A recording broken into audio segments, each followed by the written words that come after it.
আমার আল্লাহ আপনাদেরকে আমাদেরকে বলছেন, চলো তোমাদেরকে একটা কাহিনী শোনাই। কি কাহিনী? তোমাদেরকে একটা গ্রামের উদাহরণ দেই। দরাবাল্লাহু মাসালান কারিয়াতান কানাত আমিনাতাম মুতমাইন্নাহ ইয়াতিহা রিজকুহা রাগাদান মিন কুল্লি মাকান। একটা গ্রাম। কিরকম গ্রাম আল্লাহ?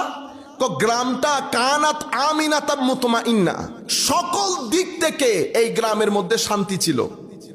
গ্রামের মানুষের মধ্যে শান্তি ছিল, কোনো ধরনের টেনশন ছিল না, ভয়ভীতি ছিল না।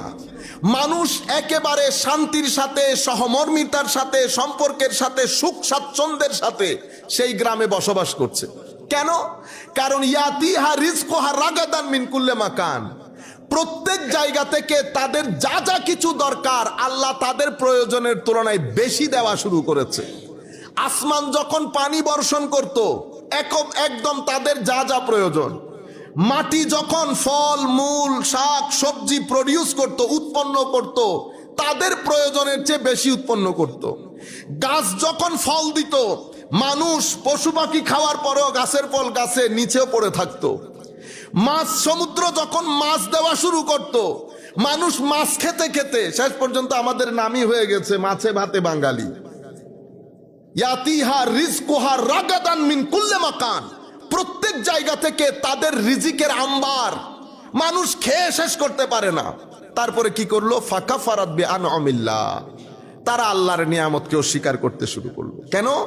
অতি ভোগ বিলাসের মধ্যে মানুষ যখন থাকে তখন আল্লাহর স্মরণ আসে না।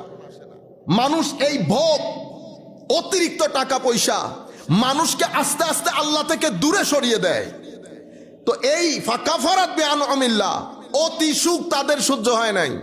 তারা স্মার্ট, অতিরিক্ত জড়বাদিতা তাদেরকে পেয়ে বসেছে, দুনিয়া পেয়ে বসেছে, লোভ তাদেরকে পেয়ে বসেছে। লোভ এত খতরনাক জিনিস, আমার নবী হাদিসে পাকের মধ্যে তিরমিজি শরীফের রওয়ায়াতের মধ্যে বলছে, 10-12টা ছাগলের মধ্যে তুমি যদি 2টা নেকড়ে বাদ দিয়ে দাও, ক্ষুধার্ত 2-3টা খাবে, বাকিগুলাকে মেরে রক্তাক্ত করবে না, একটা ফাসাদের দুনিয়া কায়েম করবে। এই বাঘ 2টা যেমন ওই 10-12টা ছাগলের জন্য যেরকম ফাসাদের কারণ, তার চেয়েও বেশি ফাসাদের কারণ হয় মানুষের মধ্যে যখন মাল এবং লোভ 2টা একসাথে আসে। মাল এবং লোভ।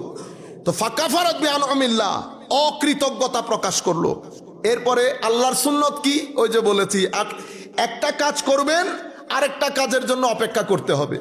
আল্লাহর সুন্নত কি? আল্লাহ বলেছেন ফাআযাকাহাল্লাহু লিবাসাল খাউফি ওয়াল জু বিমা কানু ইয়াসনাউন। অন্য আয়াতের মধ্যে বলেছেন যাহারাল ফাসাদু ফিল বাররি ওয়াল বাহরি বিমা কাসাবাত আইদিন নাস। 3টা জিনিস আমাদের পিছু ছাড়বে না। কোনটা কোনটা জিনিস মাওলা? ফাসাদ এবং বিশৃঙ্খলা, তোমাদের ঘরে ঘরে বিশৃঙ্খলা সৃষ্টি হবে, সমাজের মধ্যে বিশৃঙ্খলা হয়ে যাবে। এরপর আর কি হবে? এরপরে জু, মানুষের মধ্যে যা প্রয়োজন, ক্ষুধা এবং অপ্রতুলতা, প্রয়োজন 5টা আর থাকবে 1-2টা। এরপরে সামাজিক, রাজনৈতিক, অর্থনৈতিকভাবে মানুষ একটা ভীতিকর পরিস্থিতির মধ্যে থাকবে। মানুষের মধ্যে সিকিউরিটি থাকবে না, সেফটি থাকবে না, এক আশঙ্কাপূর্ণ পরিস্থিতি সমাজের মধ্যে সৃষ্টি হবে। এগুলার কারণে ওই যে আমিনাতাম মুতমাইন্নাহ, সুকুন যেটা ছিল সেটা নষ্ট হয়ে সেখানে অস্থিরতা চলে আসবে। এটা সুন্নতে ইলাহি।